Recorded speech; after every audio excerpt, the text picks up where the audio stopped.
Hi, gorgeous Leo fam, and welcome to April 2019. I'm probably going to get so many goosebumps doing this reading because even as I just said that opening statement, my body was reacting.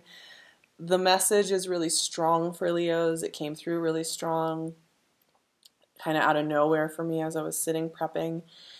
So I'm just going to start with what came through before we do the planets, before we do the cards. Here it is. Grief that really isn't grief. It's change. It's turning.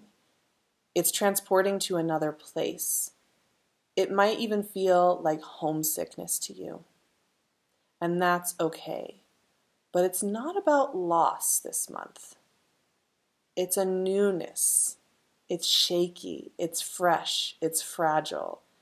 It's a new muscle group, a new set of exercises, a new quietness, a new simplicity that is descending upon you in ways that you have not experienced up until now. And even though it will be tempting to go look for the way noise moved through your life before, this month it won't work that way. So be prepared to kind of feel like you're in a new workout routine, but it's not about the workout, though that can help with this process. It's about expanding into new territory. It's a really strong message.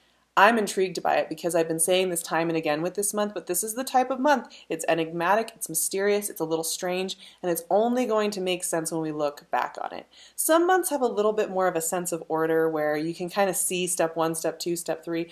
This month just does not have that logic to it. It's not about big drama. It's not about big, explosive meetings and conversations, but it is about kind of this mysterious process and this ebb and flow of energy that's working with us. So let me start shuffling and I'll tell you a little bit about a few of the things that are going on. So we have a new moon in Aries, that new moon in the 9th house for Leos of spirituality, beliefs, ideas, philosophies, the way you look at the world, right?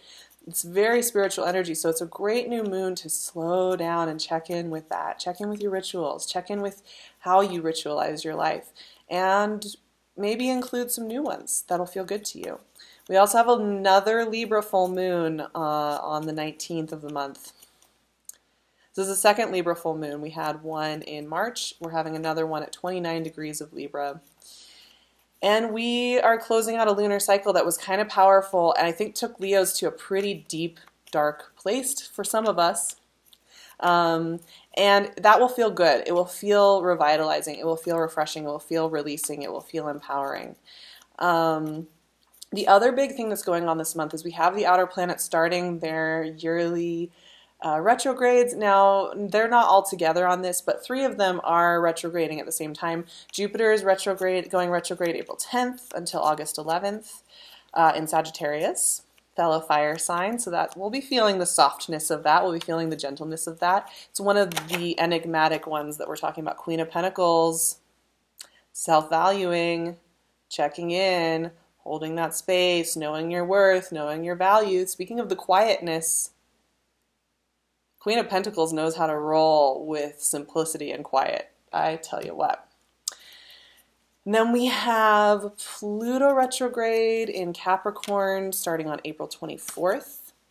And that will go until October 3rd. Pluto does a nice half of the year retrograde. Queen of Swords. Okay, 2 queens. And finally, we have Saturn going retrograde on the 29th, the very tail end of the month. That's lasting until September, also in Capricorn. And of course, we will be shifting from Aries season, which is so much about that spiritually driven energy for Leos and is so playful with us. And it's been an interesting Aries season, and we're just a few days in, and I'm very curious to see how it plays out in April. But then we move into Taurus. Uranus is in Taurus, and if you're a Leo rising especially, Uranus is in the 10th house of destiny, what you do in the world, and your reputation in the world, the High Priestess. Wow. We are getting some very big hits on divine feminine energy, I have to say. Divine feminine wisdom, divine feminine knowing, holding still in your knowing of your worth in the most powerful way possible. This is such magnetic energy. but it's not always so ostentatious. And I think that can be a little tricky for us Leos who want to be playful and vibrant and on the stage and out there, sharing of ourselves. What was I saying? I can't remember. But there is this new landscape that's developing for Leos, and it's been really fun to watch it because it has been a process. It's not something that just showed up one month and it was done. We've been moving through this morphing, winding process for several years, 9 of Wands. And it's been relatively like little waves come and take the Leo tribe a little bit further, take the Leo clan into new territory that we haven't been in before. And it's been happening pretty slowly, but there's been consistency, I think, too, in some ways. There's been an opening up. There's been a realization of any old patterning. There's been a catching of yourselves. 10 of Swords. Oh, we're changing skins here. The Moon. Changing skins here. This is almost like shapeshifter energy for Leos this month. That's really interesting that that's coming up as a word, shapeshifter. Not so much in direct correlation with other people, right? Not so much in the external world. Page of Cups. Ooh. Okay. I like a good Page of Cups. It's always good news. There's that kind of romantic, fun, soft, warm, gooey, positive energy with the people we care about. 4 of Pentacles. Okay, we got to pull one more card with that. Okay, this is what's really interesting this month, you guys, and I was feeling it when I said, you know, go with the quiet, roll with the quiet, and don't try and like make it, don't fight it. Don't fight the quiet. Don't fight the simplicity and the stillness. And these cards, quite honestly, so many of them are about stillness. Judgment. Whoa, okay.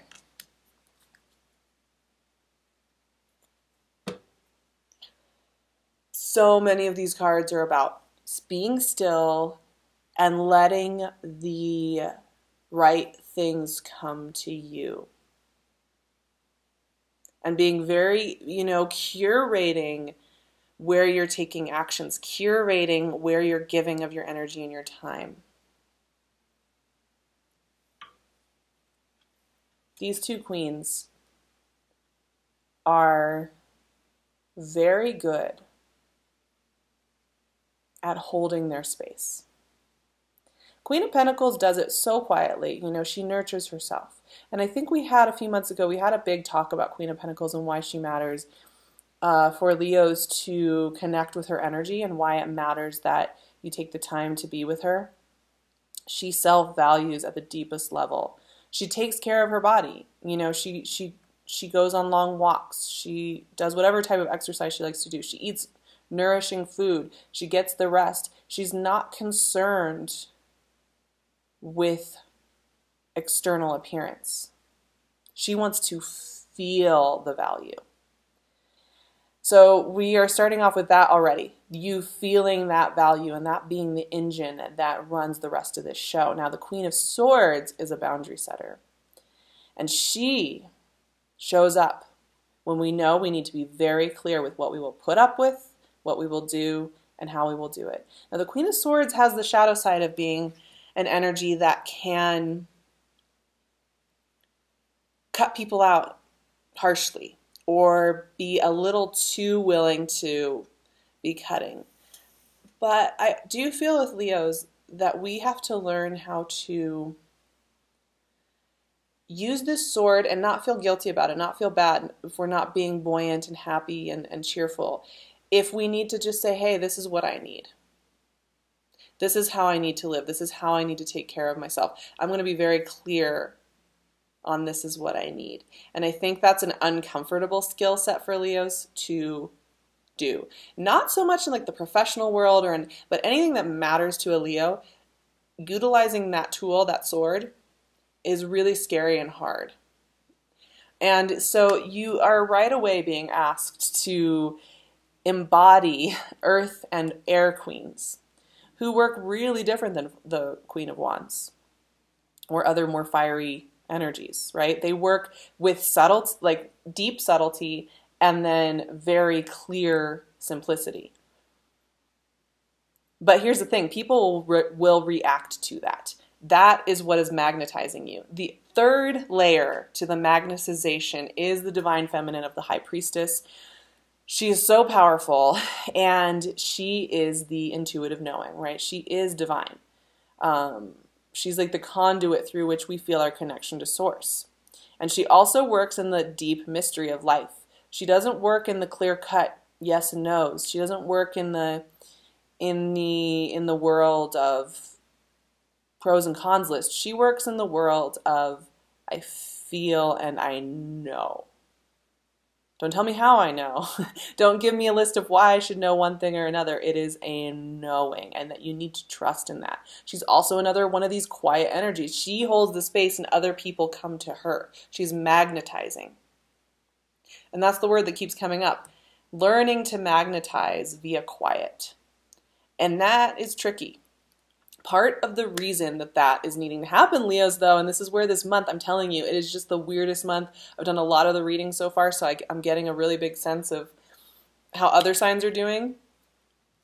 This month is just a little funny. It's working in a way that like we aren't necessarily prepared. Like we are like thinking, why is it working like this? It's April. It's supposed to be this beautiful time of year, and it is. But there's something going on. These queens are holding space. They're calling to you because you've got this going on, this 9 of Wands, 10 of Swords thing going on. And that's where the shapeshifter word came into mind for me, because what do we have going on here is we have the wariness, the warrior who still feels like he has to stand guard on what has happened in the past and still is looking over his shoulder and is still paranoid, is still living in in relived haunted house scenarios from 1 year ago, 3 years ago, any point in life, and the 10 of Swords, which is about the death of that. The death of that world. Now, you could feel prickly with this. You could feel uncomfortable with this. You could feel wary and almost even paranoid with this. But this is the thing. This has nothing to do with anybody external to you and has everything to do with how you are envisioning yourself. It has everything to do with how you are envisioning the role you play in the world. And you are killing off, basically, the role of the world-weary warrior. You are killing off the role of the unwanted and the misunderstood and the lonely. You are killing off the victimhood. And it can kind of be scary because you have to go all the way into this 9 and 10 energy, which is all about closeout, right? And this is something that's happening way behind the scenes. Other people will not know this is happening to you. I mean, you can share this with friends. I'd highly recommend you share this with people you're close to and have conversations about it, because I think it will help you process just those supportive friends you have. But there is something about worthiness coming up big time, Leos. And honestly, it probably has everything to do with the fact that you have some kind of emotional new offering coming in. You're getting so many of these psychic cards, High Priestess and the Moon. And then we have Judgment at the top here. These are heavy hitters. This is heavy hitting energies, Leo. And, you know, the Moon and the Page of Cups are so beautiful. It's beautiful. I mean, the Page of Cups is an offering. It's an offertorial energy. It is offering something up to you. It is offering up a new way of doing things. The Moon is tricky too, though, because it's an amplifier. And it can amplify how we felt in the past. We can get stuck in nostalgia. We can get stuck in old patterning in the Moon energy, right? But you are being asked to break free, and you're going to have to do it in the moment you are getting the new offerings, in the moment that you're starting to exercise these new spiritual muscle groups that you have, energetic and mental muscle groups that you are starting to develop. And here's the thing, Leos, you are going to want to shut down from whatever this new offering is. You are going to want to hide away and play it cool, have cool girl syndrome, as my friend Kelly and I always say. It's like cool girl syndrome. I'm fine, I'm cool, like it's all good. Don't worry about it, right? At least if you're playing that role, at least you know you can't be shot down. At least you know that you're minding your own business. Because the other side to those magnetizing, quiet queen energies and high priestess energies is it can be a little addicting too, because you have a little bit more control. You can be like, I'm not showing of myself. I don't need to. I'm going to stay back here and hide. So that something about this Moon Page of Cups offertorial, something about this offering and this opportunity and this connection that is coming up is causing you to want to go back to old pattern. Actually, and it's funny, it's patterning that wasn't you for a long time, but it has come up and you've learned throughout life to kind of shut down. But here's the thing. Judgment did pop out. And judgment is about freedom. Judgment is about openness, breath, movement, ability to be. Judgment is about death and rebirth. And the rebirth here, specifically with judgment, is that when you awaken again and you come back up from underground, you have a sense of grace about every single other person you've ever been through all your shape-shifting. You have a sense of deep love for each one of those versions of self. And as you move forward into this next phase of your life, that you are entitled to happiness and freedom. You are entitled to be loved. Now, this is a really strong self-empowering month. And it really is neither here nor there what happens externally to you. You could have a ton of people coming in being like, I love you, I want to be with you. You could have a ton of work opportunities that come in. You could have the specific thing that you've been wanting to happen. But really what needs to happen, no matter what, is you've got to sit with this magnetized feminine, divine feminine energy. You have to let the death of this old being of self go, and you have to open to the next being. And as you open to the next being, you have to give the old version of yourself more grace than you've ever given that old version of self. More love. You have to love every single version of yourself that's ever existed in this world before you can really act on your bigger destiny. And there's no negotiating around that. So you might as well just do it. I didn't realize how intense these cards would be today for you guys. I got the message and I was like, oh, this is interesting, but I didn't know it was going to go here. So really interesting to feel that out and see what's coming in. I think it's going to be a beautiful month. I mean, the funny thing is that we have some of these more intensive cards, right? These cards of death and rebirth, these cards of resistance, these cards of harsh truth. And we also have, but it's like this intuitive linking up. It's like this this whole process of you, yes, stepping into your greater destiny, stepping into what is meant for you, and you being able to recognize it. You being able to put your finger out and say, that is what I'm doing. You're right. That is it right there. And I think that when it's something when the landscape is so new, learning how to understand it and learning how to connect the dots and learning how to take it in and integrate it and roll with it and open up to it is a skill set in and of itself. And sometimes we can feel a little lost in a new landscape and homesick and a little confused. And that's where we start to have to take some time and check in. So roll with it, my friends. It will make sense by the end of the month. It will, I promise. And it will be worth it. I'm sending you guys so much love. You can find me on my website, SARAHTAROT.com. I am booking sessions, and I think I still have some sessions for the Leo season. So if you're looking for a reading around your birthday, I would love to work with my Leo family. You know I'm a Leo, and I love you guys so much. You can also find my Instagram at SarahVerba. I would love to see you there. We do a lot of energy updates as well. I'm wearing my lovely friend PinkLune, Tiffany at PinkLune's beautiful jewelry. I had to get the crown back on because I just love it. It makes me happy when I wear it. And I will leave her Etsy shop below. She's giving you 15% off all of her one-of-a-kind crazy, beautiful stuff. So check all of that out. All the good collaborators I work with and everybody I love is going to be in the description box. So if you're looking for something, go check them out. I will see you guys for more moon magics and for all the fun and adventure that we have ahead. I love you so much. Have a beautiful April, my loves. I'll be there with you, riding the waves.